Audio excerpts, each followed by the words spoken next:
સુરતના લાજપોર જેલમાંથી મુક્તિ થયા બાદ ગુજસી ટોકના આરોપી દ્વારા ફિલ્મી સીન સપાટાના મામલે વાયરલ વિડીયો બાદ સચિન પોલીસની કાર્યવાહી 9 લોકોની અટકાયત કરી 4 ગાડીઓ કબજે કરી કાળા કાચવાળી ગાડીઓને દંડ ફટકારી કાર્યવાહી કરી ગુજસી ટોકના આરોપી આશિષ ઉર્ફે ચીકના પાંડેની જેલ મુક્તિ બાદ ફિલ્મી સ્વાગત કરાયું। લાજપોર જેલ બહારનો વિડીયો સોશિયલ મીડિયામાં વાયરલ થયો। સચિન સબ જેલ બહાર 40 થી 50 લોકોનું ટોળું તેની રાહ જોઈ રહ્યું હતું।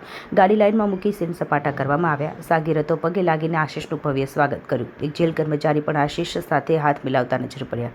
7 થી 8 કાળી કારનો કાફલો આશિષને લેવા આવ્યો। આશિષ કાળી સ્કોર્પિયો કારમાં બેસી વિક્ટરીનો હેન્ડ સિગ્નલ બતાવતો રહ્યો હતો।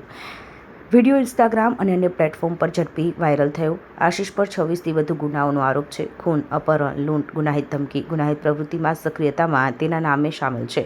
જેલ ડીવાયએસપી ડીપી ભટ્ટ સમગ્ર ઘટના અંગે તપાસ શરૂ કરી, જ્યાં અંતે સચિન પોલીસે 9 લોકો સાથે 4 ગાડી કબજે કરી તમામ લોકો સામે કાર્યવાહી કરી માફી મંગાવી।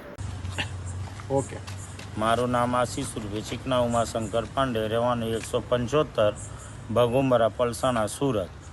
હું ધારના ગુનામાં કડોદરા પોલીસ સ્ટેશનથી લાજપોર સેન્ટ્રલ જેલ ખાતે કસ્ટડીમાં હતો, જેમાં મારા જામીન મુક્ત થયેલ।